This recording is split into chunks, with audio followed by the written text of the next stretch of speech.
A man without weight in his words is lighter than air, and when the storm comes, he's the first to disappear. You walk into a room. 3 men are sitting at the table. One lowers his eyes. The second nods slowly. The third doesn't move a muscle. He just watches you.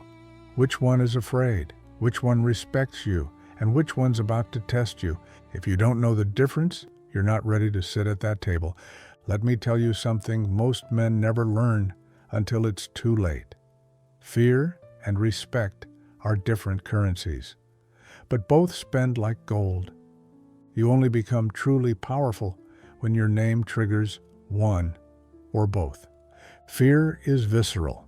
It makes the blood run cold. It's what keeps a knife in its sheath and a bullet in its chamber. When a man fears you, he recalculates every word, every move. But respect is slower.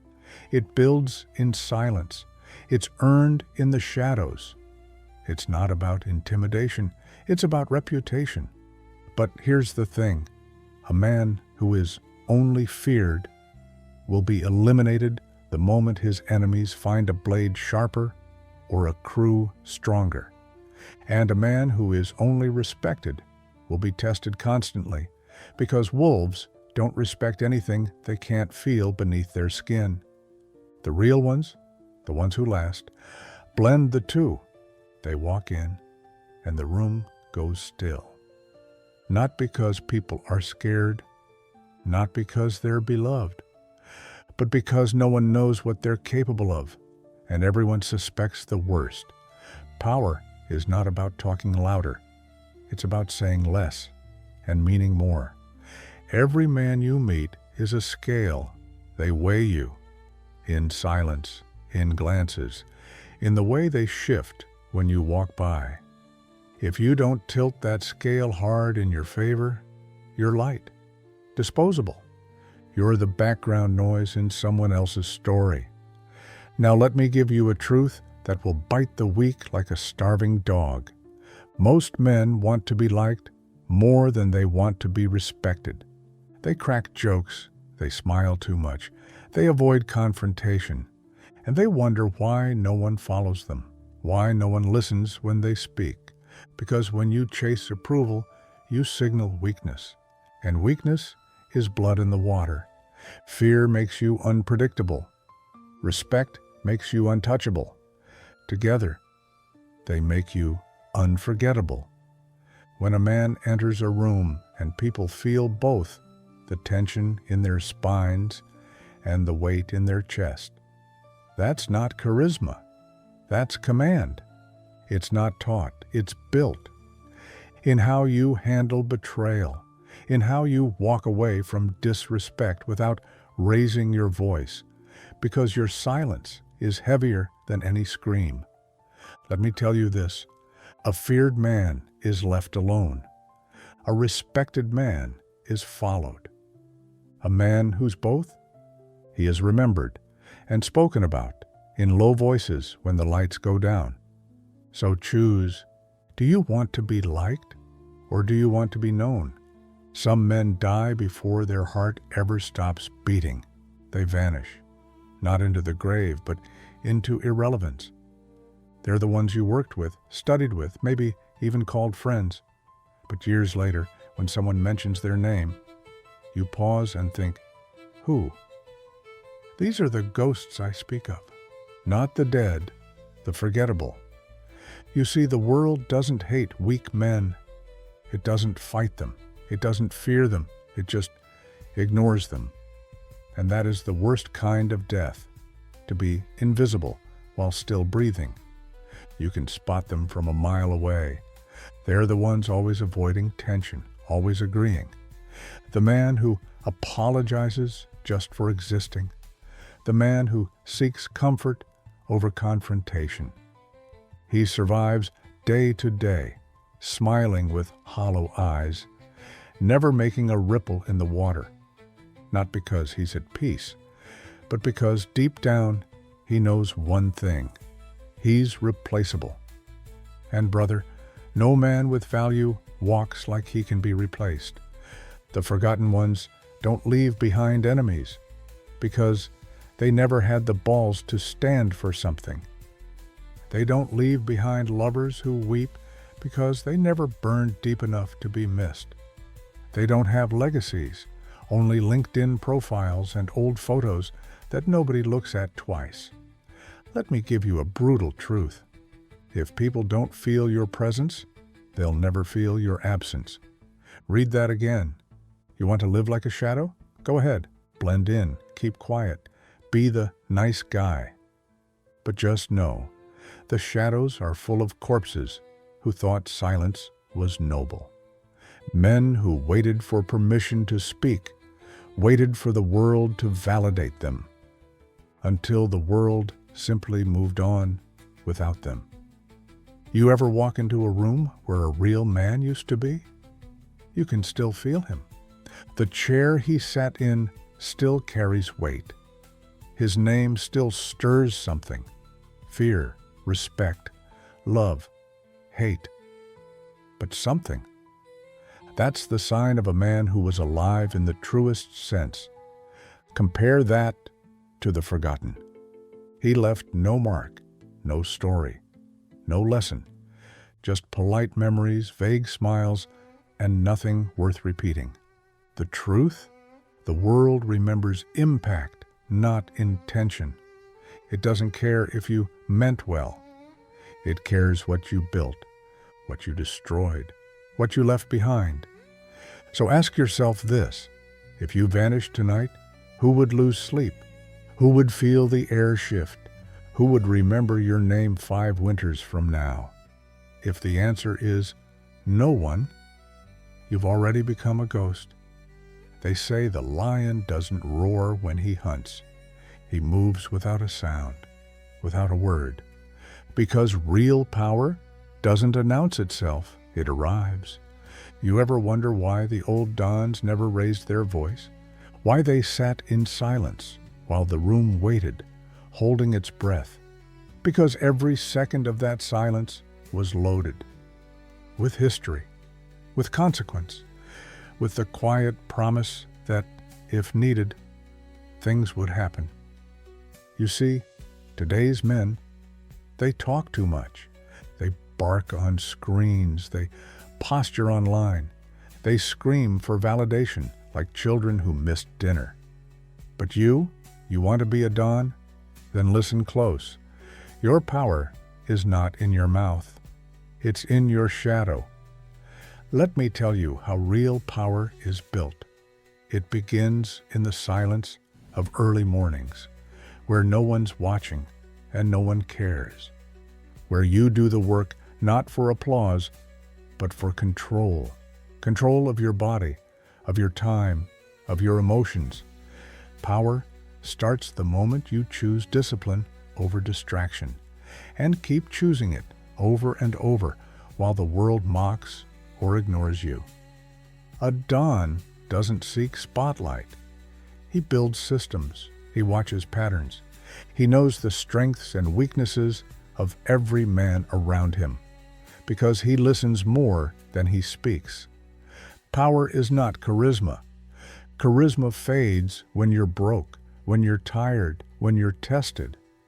But structure, ritual, a code, that survives everything. When a don speaks, it's not to fill the air, it's to declare reality. He doesn't say, "I'll do it." He just does it. And the world adjusts. That's the cement. Action. There's a reason silent men are feared more than loud ones. Because if a man can sit through chaos without flinching, if he can look you in the eye and say nothing, you start to wonder what he's seen, what he's capable of, what he might already be planning. You want that kind of weight? Then shut your mouth. Stop posting your every move. Stop arguing with people who will never matter. Stop needing to be understood. The don is not understood. He is calculated. He is studied. He is respected or feared, but never liked by the many. And in the rare moments when he speaks, People remember every word. Here's the truth that burns the average man to ash. If you're always talking, you're signaling weakness. You're trying to convince. But a man of power doesn't convince. He commands. He knows who he is. He knows what must be done, and he does it, while others are still explaining themselves. So I ask you, when you enter a room, are you noise or are you presence? Because one fades the moment you leave. The other lingers like smoke from a gun that just did what needed to be done. Palermo, 1982. There was a man named Vincenzo. Charming, always smiling, always saying the right thing to the wrong people.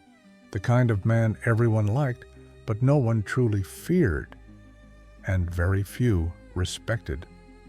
In the alleyways, they whispered that he had potential. They said he was going places. But let me tell you something. A man who wants to be liked by everyone is already on his knees. He just doesn't know it yet. Vincenzo believed you could survive in a world of wolves by wagging your tail. He thought that being agreeable, polite, and friendly would earn him a seat at the table. But he forgot one thing. Wolves don't respect lapdogs. They devour them last, not out of mercy, but indifference. He started out running small errands, always eager, always saying yes, doing favors without being asked, laughing too quickly, lowering his voice when he spoke to men louder than him. They called him useful. But in this world, useful is just a polite word for disposable. One night, an old Don pulled him aside and said, "Vince, the man who stands for everyone stands for nothing, and the man who fears conflict invites betrayal." But Vincenzo laughed it off, like he always did. Laughter was his armor, thin, hollow, and doomed to shatter. As the years went on, he tried to play both sides, smiling here, apologizing there, always trying to keep the peace, thinking diplomacy would protect him. But peace without power is just permission, waiting to be revoked. Then came the day. Gray skies near the docks. They found him face down in salt water, wrists bound, feet shattered, a hole where his loyalty should have been. In his mouth, a note, "Smile now." That was his legacy, a punchline, a lesson, a whisper in dark corners about what happens when a man tries too hard to be adored. You see, Vincenzo never understood one thing. If people like you more than they respect you, they will destroy you the second it's convenient. He confused charm with value. He thought applause meant protection. But when the knives came out, no one stepped in, because no one feared losing him. You want to be liked? Go be a comedian. But if you want to be remembered, if you want men to hesitate before crossing you, you need to be felt, not entertained. The Don doesn't want everyone to smile when he walks in. He wants silence, stillness. Wait, because men don't follow the friendly. They follow the formidable. So here's the warning. If you live your life to be liked, you will die alone, and worse, you will die irrelevant. And the men who end you, they'll be laughing, just like you did. When your time comes, and it will, no matter how rich, strong, or loud you were, the world will ask one question. What did you leave in the minds of men? Not your resume, not your possessions, not your follower count, but the impression, the fear, the respect, the weight that your presence carried in the bones of other men. You see, a man's true reflection isn't in the mirror. It's in the eyes of the people who survived him. What did they feel when he entered a room? Did their posture change? Did their tone shift? Did silence follow him like a shadow? Because legacy isn't about being remembered. It's about how you're remembered. It's not just presence, it's impact. And impact is written in the scars, the loyalty, the fear, and the unspoken rules you left behind.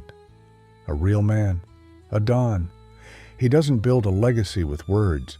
He builds it with the lives he altered, the enemies he silenced, the codes he enforced.